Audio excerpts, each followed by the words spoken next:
Hello दोस्तों, मैं अखिलेश कुमार आपका स्वागत करता हूं APN education with Akhilesh Kumar में। तो दोस्तों, सबसे पहले आपको जय हिंद। और दोस्तों, यहां पर आपको देख रहे होंगे कि ग्रुप डी की यहां पे लिखा हुआ है। ग्रुप डी की स्पेशल क्लास यहां पे चल रही है साइंस की, और साइंस के ढेर सारे यहां पे क्वेश्चन आपको मिलेंगे दोस्तों। ऐसे क्वेश्चन जो परीक्षा में हूबहू आपको देखने को मिलेंगे। यहीं से क्वेश्चन छपने वाले हैं दोस्तों। बिल्कुल भी ऐसा मत सोचिएगा कि यहाँ पर ऐसे ही बस फेक है। ये पादप जगत का वर्गीकरण के हम कुछ क्वेश्चन करा रहे हैं दोस्तों। अगर इस क्वेश्चन को अगर आप शिद्दत के साथ कर लेते हैं तो यहाँ से आपके कम से कम 3 नंबर आपके पक्के हो जाने वाले हैं। जल्दी से देख लो, समय निकल जाएगा तो कुछ हाथ नहीं आएगा। ठीक है दोस्तों, इसी के साथ हम बढ़ते हैं। और दोस्तों, अगर ये सेशन आपको अच्छा लगता है तो लाइक, सब्सक्राइब और शेयर जरूर कर दीजिएगा। चलिए दोस्तों, बढ़ते हैं पहले वाले क्वेश्चन की तरफ। पहला क्वेश्चन है, निम्नलिखित में से किसे वर्गीकी का पितामह कहा जाता है। दोस्तों, अगर ये आपको प्रश्न आता है तो इसका आंसर अपने आंसर कमेंट में ज़रूर लिखिएगा। निम्नलिखित में से किसे वर्गीकी का पितामह कहा जाता है। किसे कहा जाता है दोस्तों? एंगलर, अरस्तु, लिनियस या थियोफ्रेस्टस को। जल्दी से बताइए किस इसका आंसर क्या होने वाला है। तो निम्नलिखित में से वर्गीकी का पितामह जिसे कहा जाता है वो किसे कहा जाता है? लिनियस को कहा जाता है। तो ऑप्शन सी इसका राइट आंसर होने वाला है। चलिए दोस्तों, बढ़ते हैं अपने अगले वाले क्वेश्चन की तरफ। अगला क्वेश्चन है हमारा क्वेश्चन नंबर 2।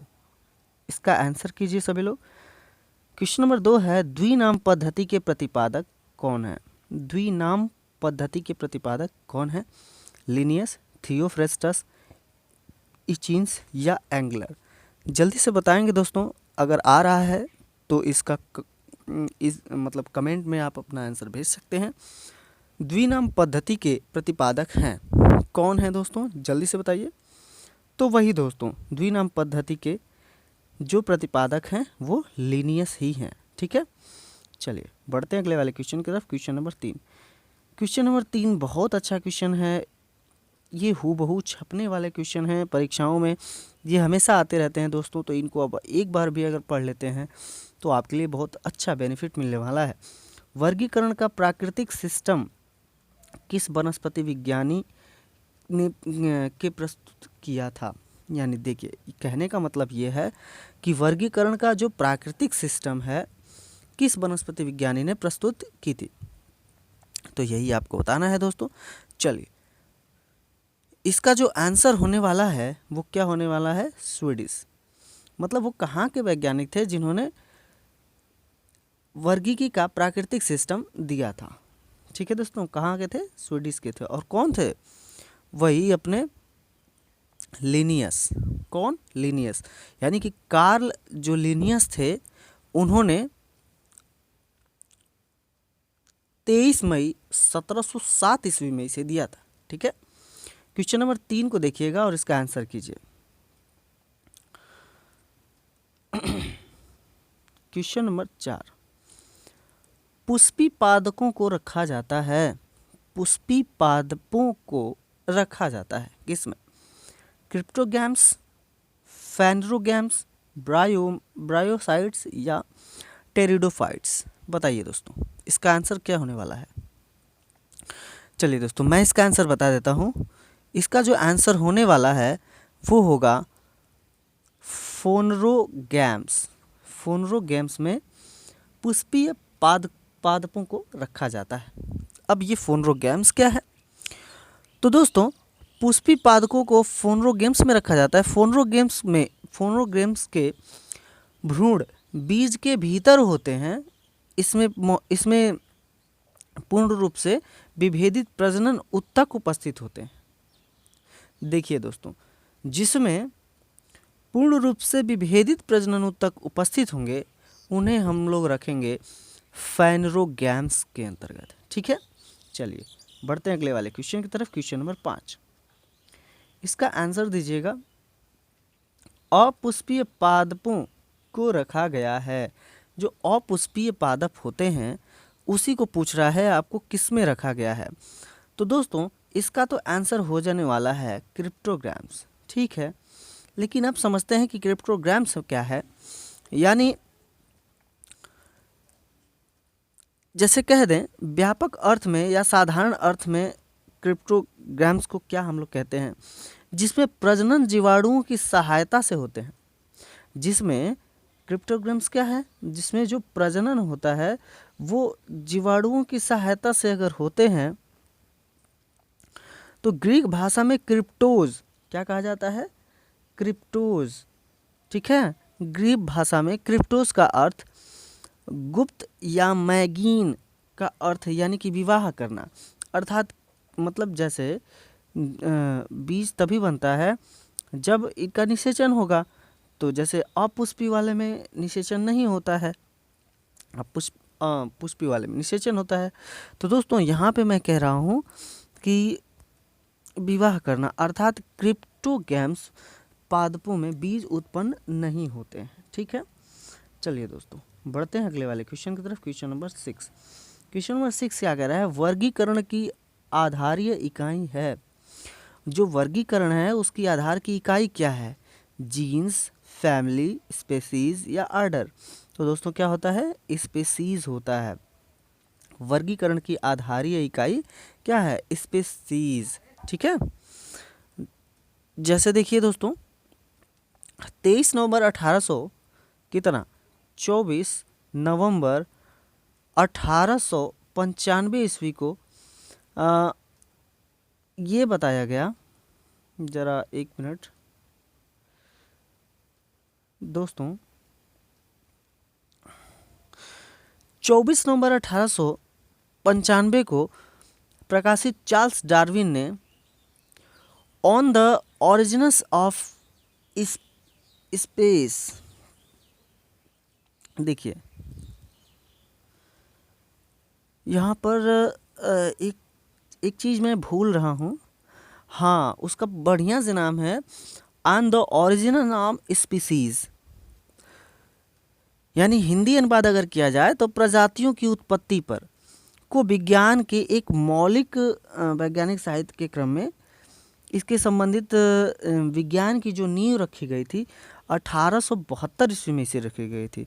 दोस्तों इससे ज़्यादा कुछ नहीं आने वाला है, मैंने आपको यही बता दिया। वर्गीकरण की आधार की इकाई क्या होगी, स्पेसीज, ये याद रख लेते हैं तो आपके 1 नंबर पक्के हो जाने वाला है। क्वेश्चन नंबर 7 की तरफ बढ़ते हैं। क्वेश्चन नंबर 7 क्या कह रहा है, हाइड्रोफाइट्स होते हैं। हाइड्रोफाइट्स क्या होते हैं, समुद्री, जलीय, पादप या जड़ विहीन पौधा। बताइए दोस्तों, तो इसमें से जो ऑप्शन सही होने वाला है वो ऑप्शन बी सही होने वाला है। हाइड्रोफाइट्स का मतलब H से हाइड्रोजन यानी कि H2O। तो ध्यान रखिएगा दोस्तों, H2O का मतलब है जल। तो जल के हिसाब से आप समझ लीजिएगा कि हाइड्रोफाइट्स जलीय पौधे होते हैं। ठीक है, चलिए अगला क्वेश्चन नंबर 8। क्वेश्चन नंबर 8 को देखिए, द्विनाम पद्धति का अभिप्राय है पौधों के नामों के 2 शब्दों को लिखना जो बताते हैं, क्या बताते हैं, वंश या जाति को, जाति या किस्म को, कुल या वंश को, या गण या कुल को। दोस्तों अच्छा लगे तो इसको लाइक शेयर और कमेंट जरूर कीजिएगा। ठीक है, तो जल्दी से बताते हैं दोस्तों कि 8वीं का आंसर क्या होगा। तो 8वीं का आंसर जो आपका होने वाला है वो होने वाला है ऑप्शन नंबर ए, वंश या जाति। ठीक है, बढ़ते हैं अगले वाले क्वेश्चन की तरफ। Question number 9। क्वेश्चन नंबर 9 कह रहा है, जिन पौधों पर बीज बनते हैं किंतु पुष्प नहीं लगते क्या कहलाते हैं। जिन पौधों पर बीज बनते हैं किंतु पुष्प नहीं लगते उन्हें क्या कहते हैं, आवृतबीजी, अनावृतबीजी, टेरिडोफाइट्स या ब्रायोफाइट्स। बताइए दोस्तों क्या कहते हैं। चलिए दोस्तों, यानी कि जिन पौधों पर बीज नहीं बनते हैं किंतु पुष्प नहीं लगते हैं, बीज बनते हैं लेकिन पुष्प नहीं लगते हैं, उसे हम लोग कहते हैं अनावृत बीजी पौधा। ठीक है दोस्तों, चलिए अगला क्वेश्चन नंबर 10। जीवाणु की खोज किसने की, जीवाणु की खोज किसने की ये आपसे पूछ रहा है। तो जीवाणु की खोज किसने की, फ्लेमिंग, लैम्बन या टेमिन या लिवेनहॉक। दोस्तों यहाँ लिवेनहॉक या लिवेनहुक दोनों एक ही बात है। तो दोस्तों चलिए मैं इसका आंसर बता देता हूँ। क्वेश्चन नंबर 10 का ये ऑप्शन डी सही होने वाला है, लिवेनहॉक। यानी जीवाणु की खोज किसने की थी, लिवेनहॉक ने की थी। ठीक है,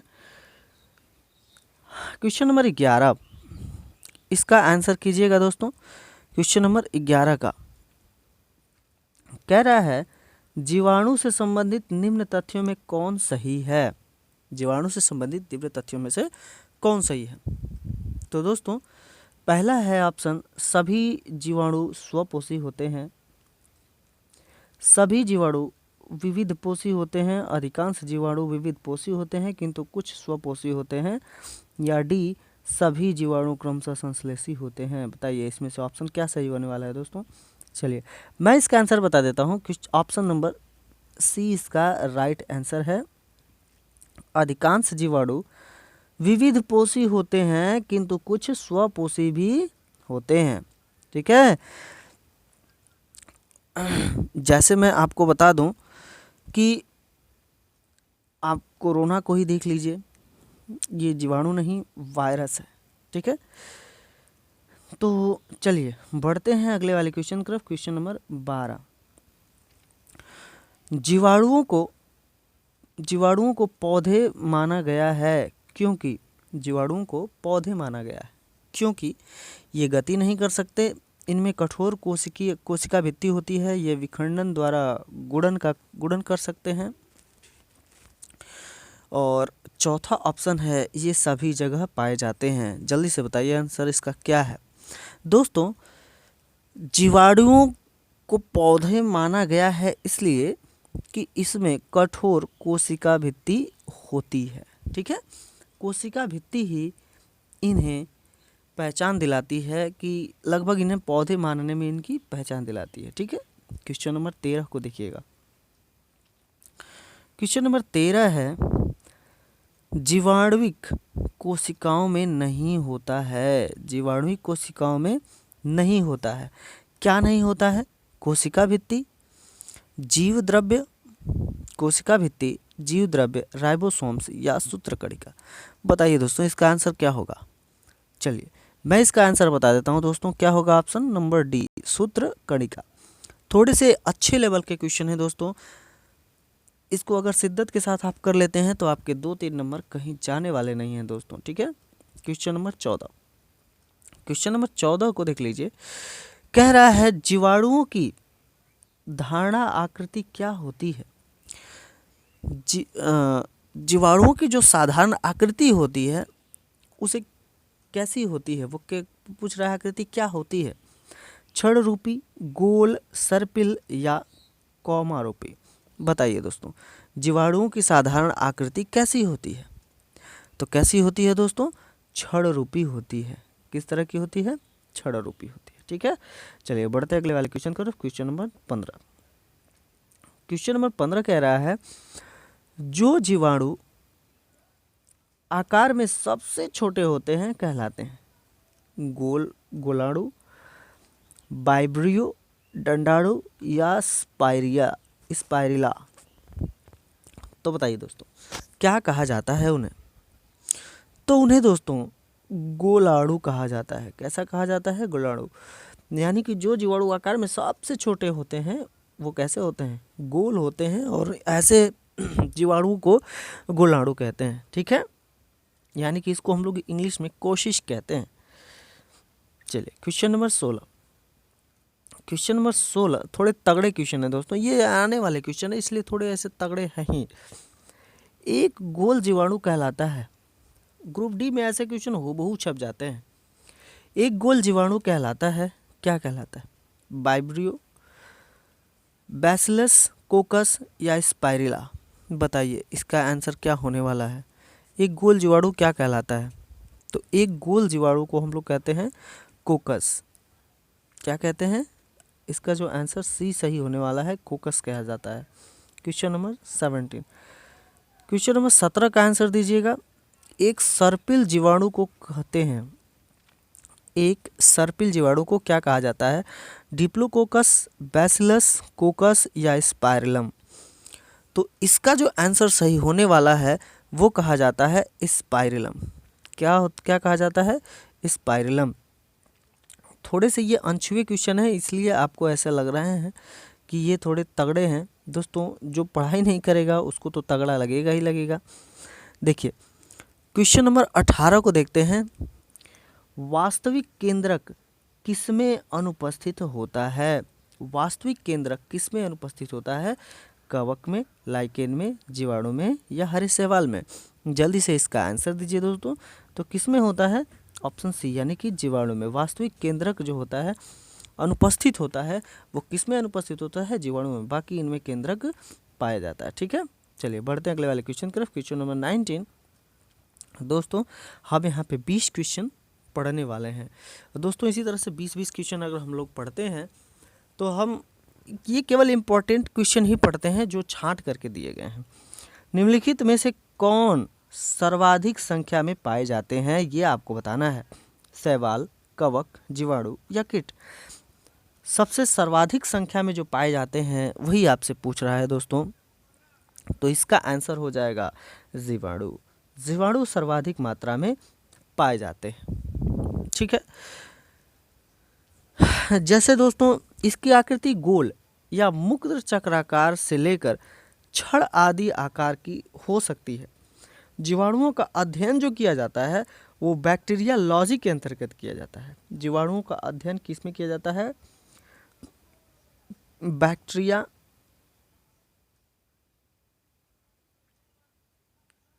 बैक्टीरियोलॉजी किसके अंतर्गत किया जाता है?